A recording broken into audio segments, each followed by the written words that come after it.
Thank you very much, Program Director. Thank you very much, Moses.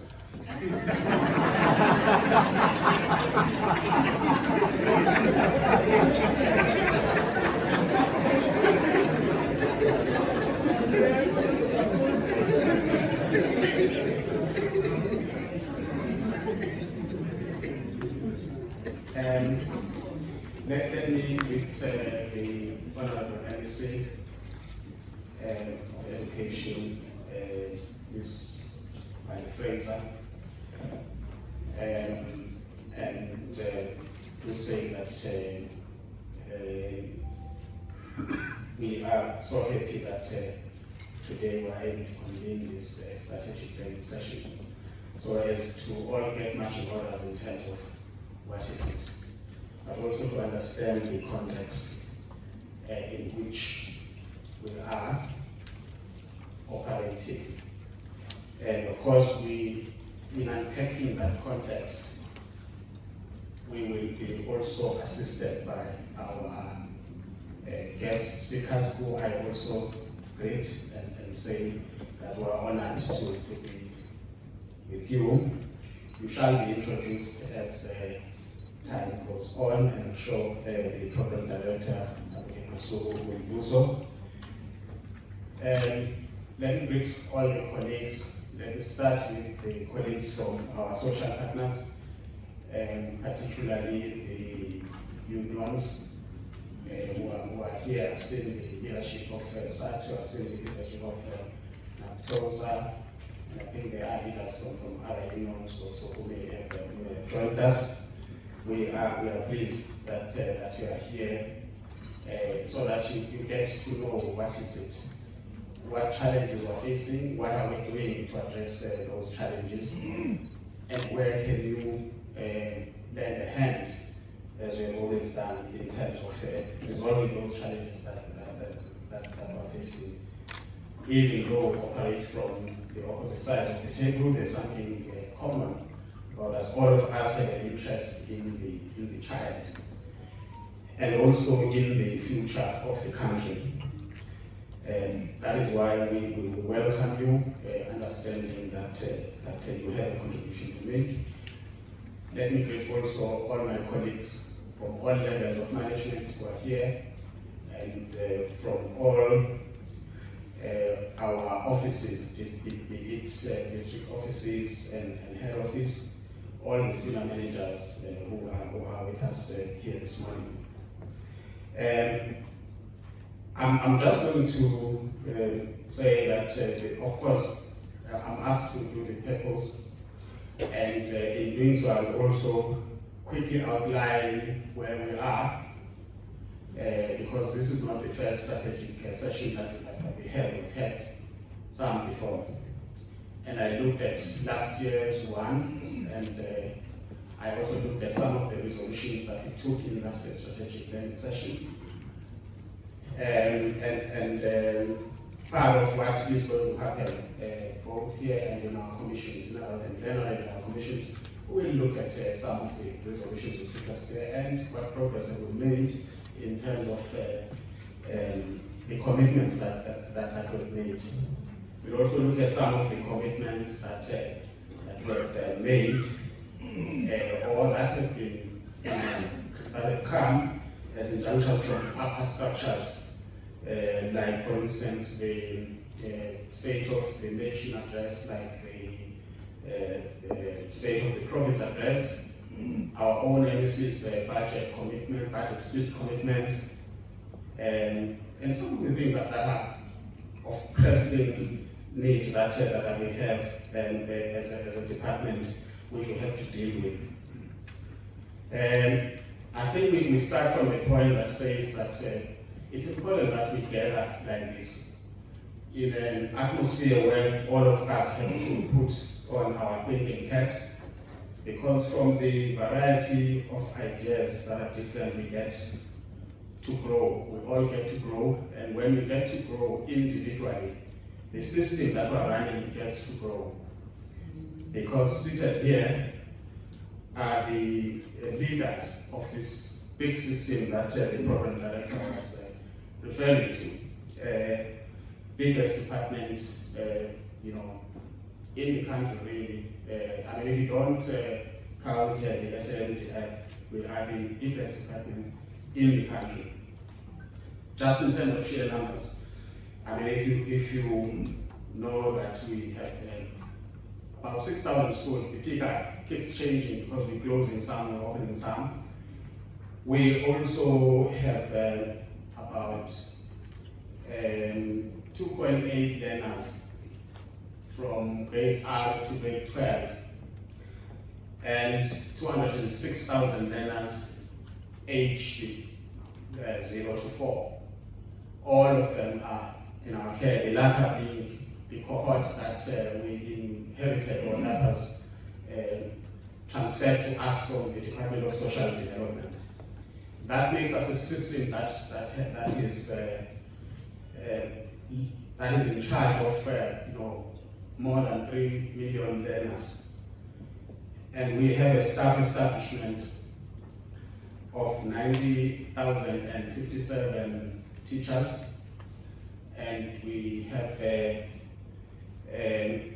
or supposed to be having about 17,000 public service employees, that is on middle class and everyone else, and us who are employed under the Public Service Act. Which, I mean, if you count interns, if you count everybody else that are in our payroll, you have well over, you have close to 200,000 employees that we have. And if you take the presidential initiative alone, we have 62,000 employed there. We have provided those opportunities to young people, and they are paid through our SR. So our payroll is like huge. So that's the size of the system that has been entrusted on this leadership collective that we have here. Sometimes we forget how important this task is, but really we do need to be reminded time and again that this is a huge system, and that's important even for our speakers. That kind of context is important. What brought us to this thing? Why we chose this thing? Of course, the situation in the country and in the world, particularly the fiscal situation. We're not going to mince our words about that.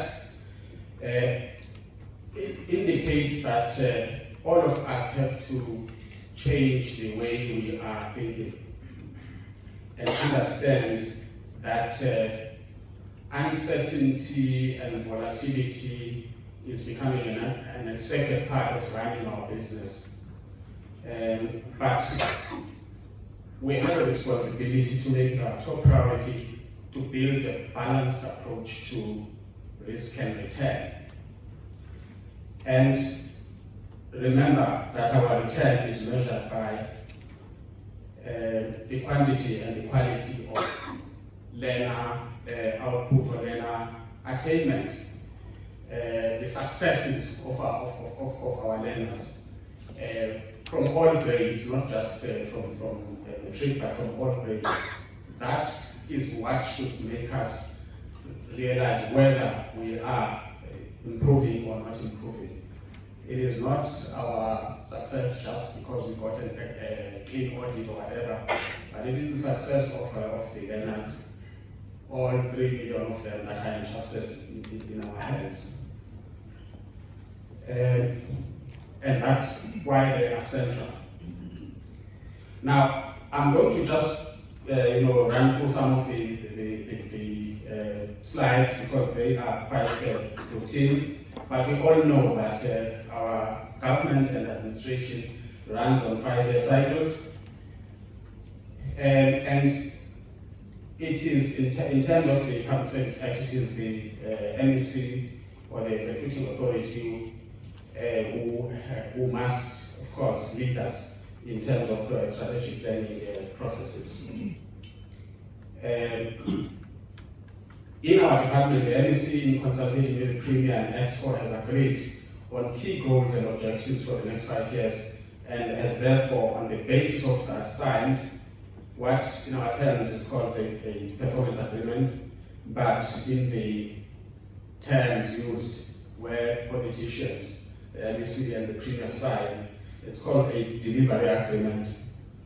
And recently the MEC had a one-on-one with the Premier, and the Premier did give us some instructions in terms of what has to and what is going to go into that delivery agreement between the MEC and the Premier.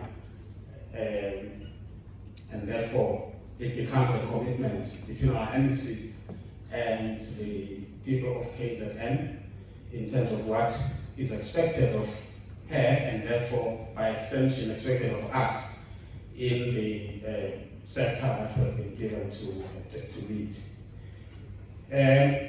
Then, if you look at the overview, just to quickly go on the context, the overview of basic education in South Africa,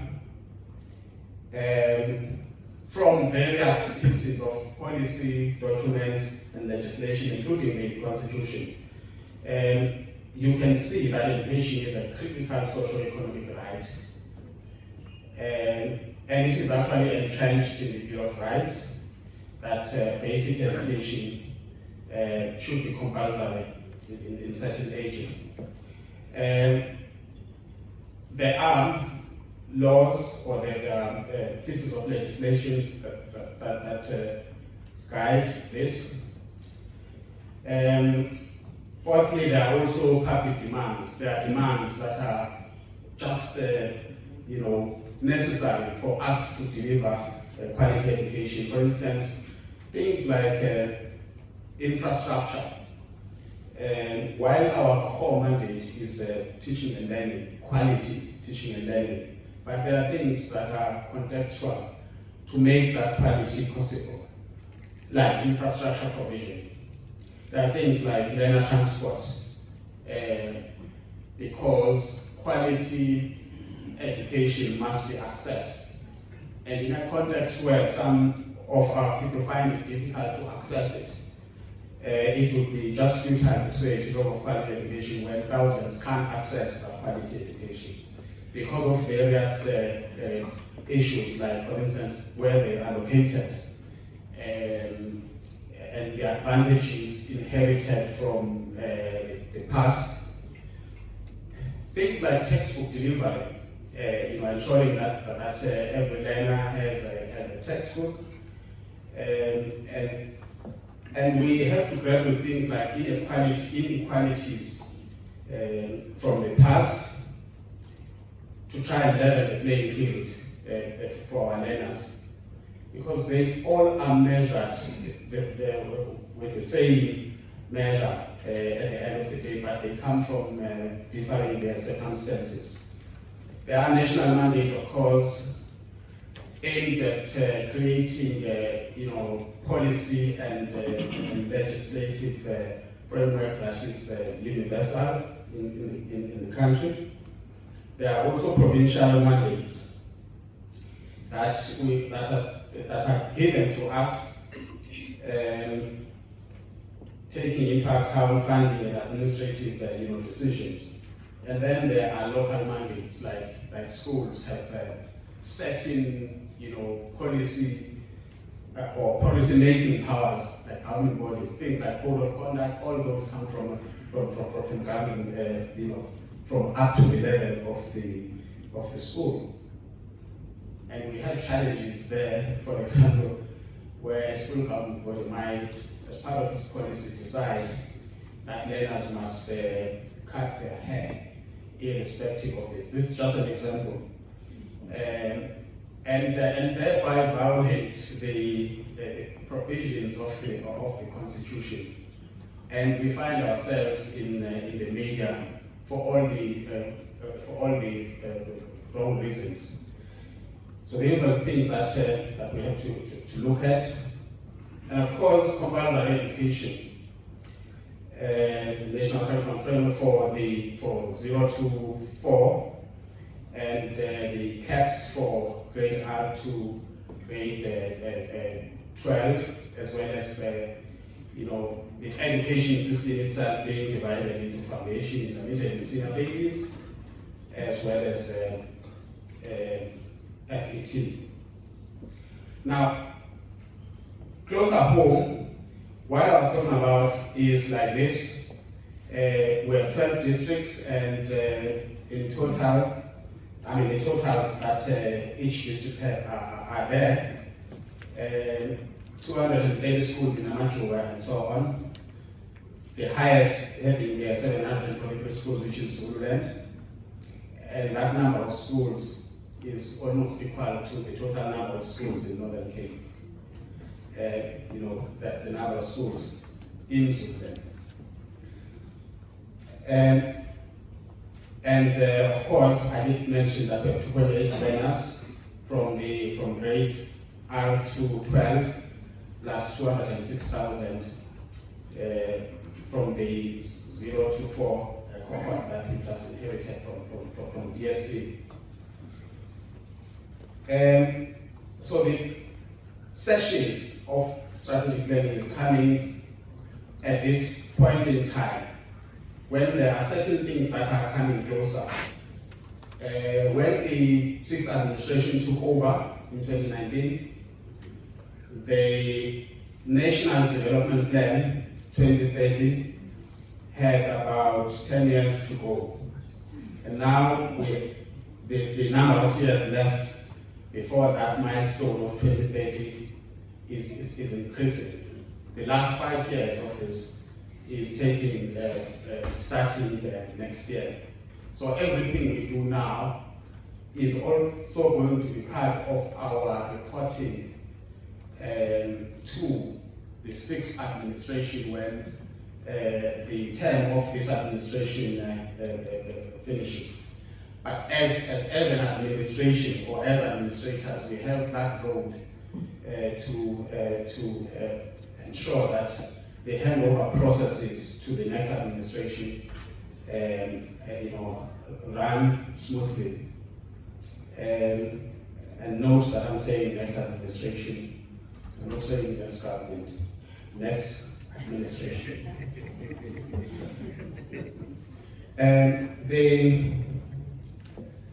There are sectoral long-term plans that we've got to look at.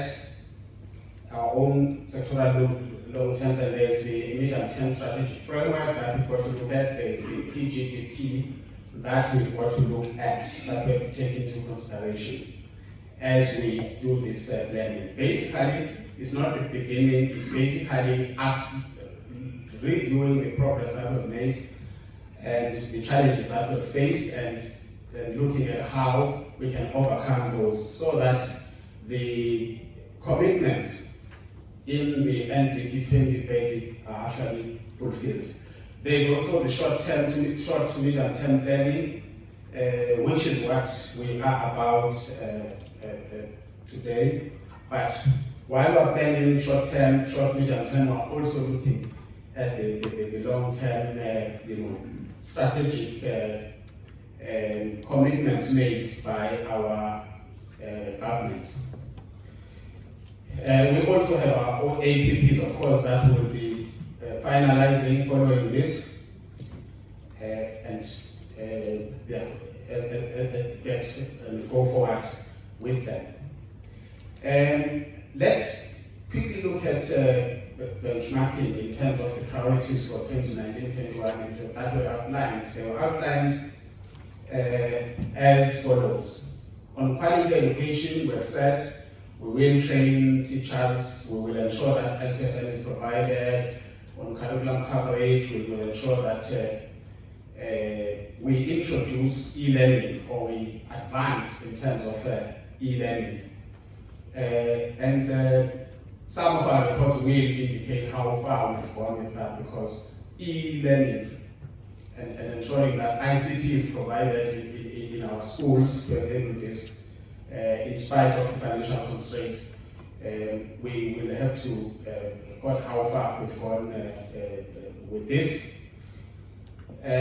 We also have to ensure that we also committed to ensure that there's an increase in the number of learners who pass, but more specifically the number of learners who get bachelor's passes so that they are able to proceed to institutions of higher education. We also said we'll provide schools with what they need, particularly connectivity. Electricity and water sanitation, those are routine things that have to be there. And we have programs where we are trying to ensure that this happens. On connectivity, again, we've made some real strides in spite of the constraints that I'm referring to. And we have committed to build new schools, particularly focused schools, and improve our building of ordinary classrooms as well as great art-specific classrooms to reduce backlogs. The LEC, in the recent report, I had engagements with some of our colleagues in other departments, where we are looking at how we can, for instance, in our quest to increase learning spaces, how we can discard the provision of mobile classrooms in favor of building more permanent structures, given the fact that our mobile classrooms are just as expensive as brick and mortar classrooms. But of course, it's something that we want to be taking to the level of HEDCOM and SHE to the level of the CDN, together with one department, of course, or two departments that are already ahead in relation to this. We also committed to implementation of ICT in education, including training. We committed to promoting social cohesion and looking at social cohesion not as an event, but as a program. We committed to optimal use and effective use of resources, improving spatial allocation of resources across the province to address inequalities in line with rural development strategy. We also have committed, but we have failed on this commitment because of problems that we have financially, of finalizing the organogram. That was a proposed organogram last year, and up to this date, we have not finalized it because of financial. We said we'll also improve on ECD, and we have the foundation phase strategy. We said we'd introduce lead management systems, and those are things that we're working on. Inclusive education, including improving on infrastructure and expanding social programs and provision of resources. And we said we would improve infrastructure. We also said we would introduce a 3-stream model, including coding and robotics. We have introduced coding and robotics to some of our schools, and we want to expand on this. And we are on course, of course, in terms of the 3-stream model, and in terms of building focused schools. If we report on how we've done over the past few years, we have taken strides in improving service delivery, guided by the belief that things that cannot be measured cannot be managed. The department set out to explain its performance through performance indicators, and then listing achievements and challenges in strategic focus areas. Some of our indicators are from the PGDP, and they've been chosen as the most relevant starting point because they form the nexus between the department strategic plan and the overarching national priorities and plans, e.g. the NTSF and the NDP. Now, if we measure ourselves in terms of what I said very early, that learner attainment is the key thing. that we should be measuring ourselves. There are other things that we measure ourselves by, of course. I did mention that clean audits and so on show good governance, but our learners must attain, must get ahead in life because of what they are getting in our various classrooms. During the time of the fifth administration, that's what was going on in terms of learner attainment. If you go back to 2015, we had dropped to about 60.7